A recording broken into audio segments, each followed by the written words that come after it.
The taste of copper and the smell of burning ash were the last things Jake knew as a mercenary captain. He had spent his entire life selling his soul for coin to nobles, who viewed him as nothing more than a disposable tool. Surrounded by rebel blades and abandoned by his masters, he finally closed his eyes in the dirt of a failing empire. But instead of the cold embrace of death, a sharp sting across his cheek jolted his consciousness back to life. A frantic boy stood over him, tears streaming down his face as he cried out for Master Lucian. Looking into a nearby mirror, Jake saw a face that was far too beautiful and pristine to belong to a scarred warrior. He had not just survived, he had been transported 15 years into the past into the body of the Grand Duke's third son. If fate had given the mercenary a golden crown, he would use it to climb higher than any king or god. He quickly realized that the original Lucian had been a recluse, hiding away for over a year out of grief and fear.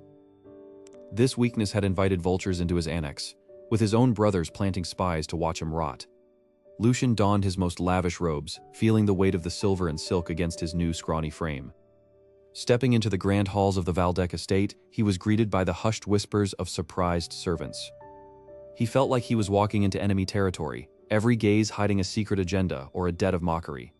The head butler, Edwin, appeared like a ghost to inform him that the Grand Duke demanded his presence immediately.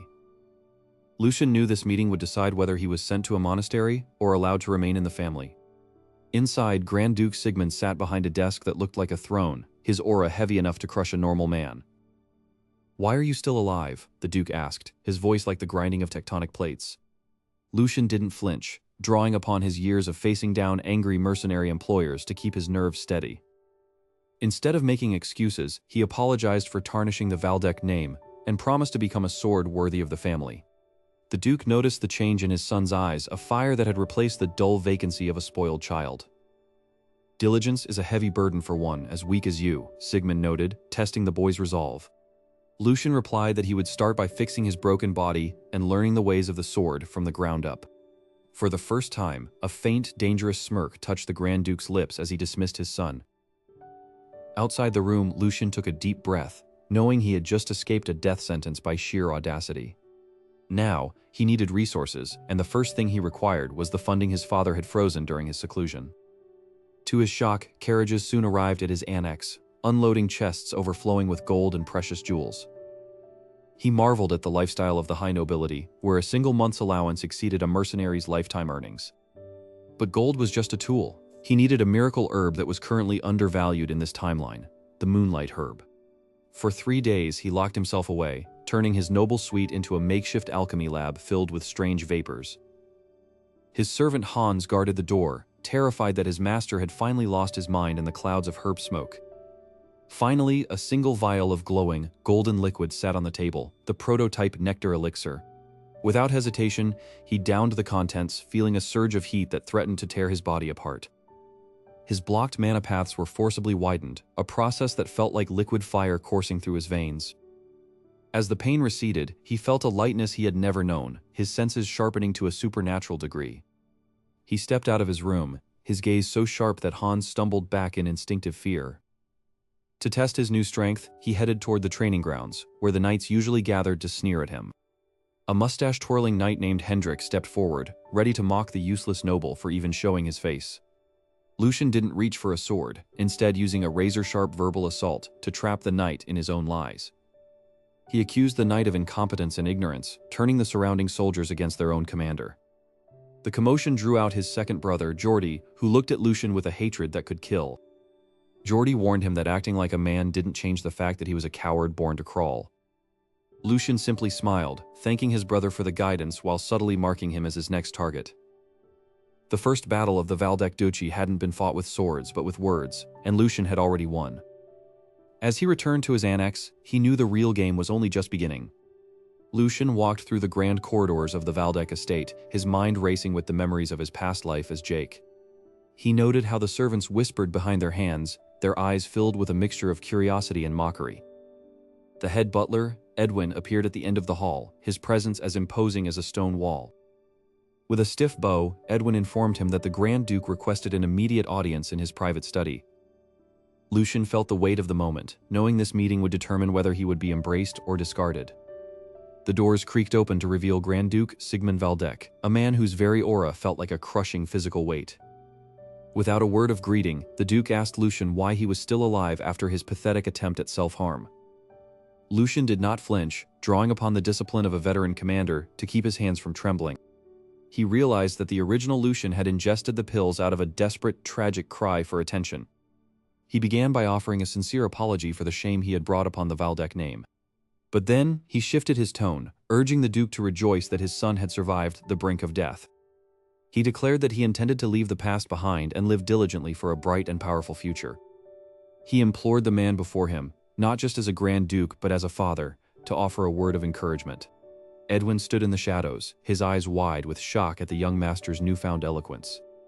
For a brief moment, a faint smirk played across the Grand Duke's stoic face. Sigmund noted that he hadn't expected his most damaged son to be so brazenly courageous. He asked Lucian what specific plans he had to prove this newfound diligence.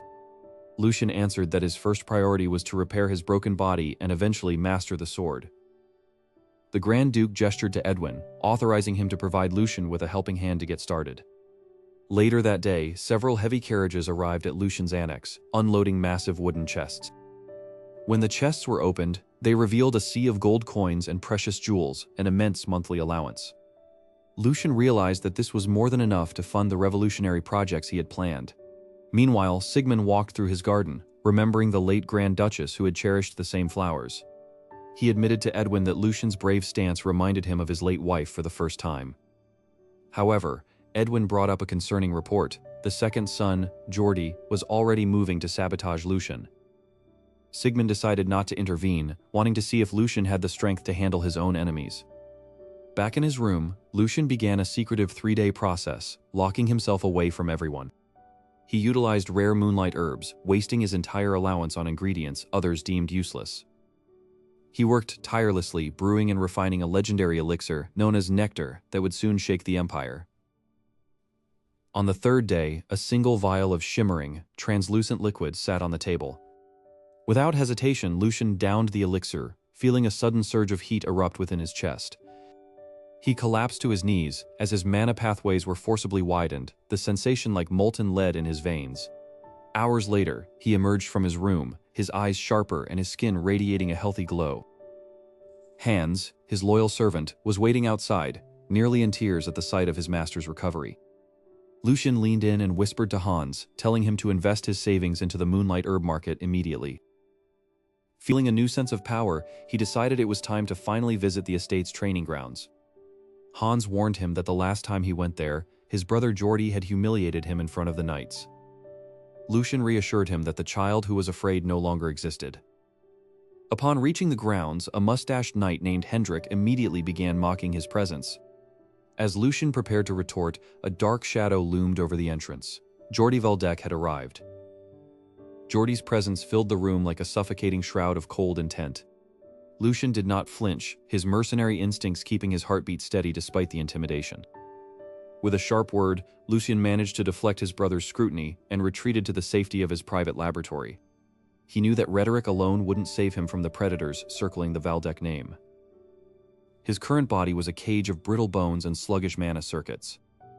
In his past life, he had seen the legendary nectar transform a dying soldier into a demigod on the battlefield. The formula was a closely guarded secret of the Elven Kingdom that wouldn't be revealed for another decade. He reached for a hidden box containing the rare ingredients he had surreptitiously gathered over the past week. The first ingredient was the heart of a frost salamander, still pulsing with residual elemental energy. Lucian carefully ground the heart into a fine glowing dust using a mortar and pestle. He watched as the dust reacted with the air, creating a faint mist of frost around his fingers. Next, he poured a vial of purified sunlight water into a heavy glass cauldron. The mixture began to hiss and bubble violently as the opposing elements fought for dominance. Lucian began to chant ancient mana stabilization incantations, his voice steady despite the rising heat. Sweat beaded on his forehead as he poured his own meager mana reserves into the brewing elixir. After hours of delicate manipulation, the liquid finally settled into a deep, viscous emerald hue. He knew that drinking this was a gamble with his very life. "A mercenary who fears risk is already dead," he whispered to the empty room. In one swift motion, he downed the entire contents of the flask. For a heartbeat, there was nothing but a chilling silence in his veins. Then, an explosion of heat tore through his chest as if he had swallowed molten lead. He screamed, but no sound escaped his throat as his vocal cords were being rewritten by the mana. His skin began to crack and peel, revealing a shimmering new layer of tissue underneath. The impurities of the Valdek bloodline were being purged with violent efficiency. "I will not die here again," he thought, clawing at the stone floor with bleeding fingernails. His mana circuits, once clogged and narrow, were now being forced open by the raw power of the nectar. He began to direct the flow of energy, using his veteran experience to stabilize the chaotic surge. The hours bled into one another as the sun rose higher in the sky. Slowly, the agonizing heat transformed into a soothing, rhythmic pulse. When he finally opened his eyes, the world seemed sharper, more vibrant than ever before. He stood up, and for the first time in this life, his legs did not tremble under his weight. A simple flex of his hand caused a ripple of mana to distort the air around him. The frail third son of the Valdek family was gone, replaced by something far more dangerous. He noticed that the black residue on the floor was the physical manifestation of the poisons that had been stunting his growth. He realized someone had been slowly poisoning the young Lucian long before his reincarnation. This discovery gave him a new priority. He needed to find the traitor within the household. But first, he needed to test the limits of his new body and his expanded mana core. The speed at which he could now cast spells was beyond even his expectations as a former captain. Suddenly, a frantic knocking echoed from the hidden entrance above the laboratory. As he moved to hide his work, a drop of fresh blood fell from his nose, hitting the floor with a heavy thud. Lucian stared at the dark red droplet on the floor as his mana veins pulsed with newfound heat. He wiped the blood from his lip, feeling the nectar elixir forcing his fragile capillaries to expand. The physical pain was a small price to pay for the power required to survive this den of vipers. He knew that every move he made in this room was being watched by eyes hidden in the shadows. It was time to remove the parasites feeding on the Valdek name before they could report his progress. The next morning, Lucian summoned the headmaid and the senior butler to his private quarters. The servants exchanged a nervous glance, sensing a shift in the air that they couldn't quite explain. Lucian sipped his tea slowly, letting the silence stretch until it became a suffocating weight. He suddenly dropped a list of names onto the table, each one written in deep black ink. The headmaid's face turned pale as she recognized the list of clandestine contacts she had kept for years. Lucian didn't offer them a chance to explain or beg for mercy from the duchy's laws. Within seconds, hidden guards he had secretly bribed with his mother's inheritance dragged the traitors away. With the inner circle momentarily cleansed, Lucian prepared for his most dangerous excursion yet. He slipped out of the estate through a forgotten drainage tunnel he remembered from his past life. The slums of the capital were a stark contrast to the gold-leafed halls of the Valdek Palace. He navigated the winding alleys with the muscle memory of a man who had spent decades in the dirt. His destination was a dilapidated tavern known as the Drowned Rat, a front for the city's largest information guild. Lucian pushed the swinging doors open, the scent of stale ale and blood hitting him instantly. Every mercenary and thief in the room stopped their chatter to stare at the small, hooded figure. Lucian walked directly to the back of the room where a massive man sat alone behind a heavy table. This was Hugo, the future Black Shark, who would one day rule the underworld with an iron fist. Hugo let out a deep, guttural laugh, wondering why a noble brat had wandered into his territory. Lucian didn't flinch. Instead, he tossed a heavy bag of pure gold coins onto the wood between them. He demanded Hugo's absolute loyalty in exchange for a future that the slums could never provide. Hugo sneered, reaching for his broadsword and telling the boy that gold wasn't enough to buy his life. Suddenly, Lucian's mana exploded outward, a crushing pressure that forced the nearby mercenaries to their knees. Hugo felt the weight of a true monster's intent, a feeling he hadn't experienced in years of warfare. Lucian whispered that he wasn't buying Hugo's life, he was offering him a chance to be the king's sword. Recognizing the potential of the boy before him, Hugo lowered his weapon and gave a deep, respectful nod. The Black Shark agreed to the contract, swearing to be the shadow that would cleanse the Valdek household. Lucian handed Hugo a second list, this one containing the names of the spies he hadn't yet touched. That night, a series of silent, bloody accidents occurred within the lower levels of the Valdek mansion. One by one, the agents of Lucian's brothers and the neighboring duchies were systematically eliminated. By dawn, the household was silent, and the atmosphere was thick with a new kind of fear. Lucian felt the grip of his enemies loosening, his base of power finally becoming secure. However, the sudden disappearance of so many staff members would not go unnoticed by the Grand Duke. Lucian needed a teacher to mask his sudden growth and provide a legitimate excuse for his strength. He had already sent the invitation to the man who would become his greatest mentor and shield. The sword Saint Eisenbrenner was the only one capable of handling the monster Lucian was becoming. But as Lucian turned to leave the balcony, he saw a letter on his desk that he hadn't placed there. The seal on the envelope was not of the Valdec family, but of the secret cult that had destroyed his past life. A cold chill ran down his spine as he realized his rebirth was not as secret as he had initially believed. A cold chill ran down his spine as he realized his rebirth was not as secret as he had initially believed. Despite the looming shadows of political intrigue, Lucian understood that his immediate priority was the acquisition of true martial power. The next morning, the sun rose over the vast training grounds of the Grand Duchy, illuminating a sacred arena where legends were forged. Lucian stood alone in the center of the dust-covered field, taking in the heavy atmosphere that smelled of iron and old sweat. He recalled his past life as Jake, where he had to scavenge for scraps of swordsmanship knowledge like a starving dog. Now, the legendary Lionheart sword technique, a treasure reserved only for the Valdec elite, was finally within his reach. His thoughts were interrupted by the arrival of an old man whose presence felt as vast and immovable as a mountain. Standing before him was Sir Eisenbrenner, the sword saint, whose name was whispered with awe across the entire empire. Lucian immediately performed a deep, respectful bow, acknowledging the supreme status of the living legend. Eisen chuckled softly, noting that a candidate for the Grand Duke's throne should not lower his head so easily. Without further preamble, the sword saint issued his first command. Lucian was to run laps until his body reached its limit. Lucian didn't hesitate or question the menial task, knowing that a master uses such exercises to test a disciple's grit. As the hour passed, Lucian noticed something strange. His body felt lighter and more energetic with every step. Eisen watched with growing fascination, noticing that the boy's breathing remained as calm as a mirror-like lake. "Stop," Eisen ordered, his voice cutting through the air like a blade. The sword saint stepped forward and gripped Lucian's wrist, sending a surge of sharp mana through his veins. Eisen's eyes widened in disbelief as he discovered that Lucian's mana circuits were already fully developed and pristine.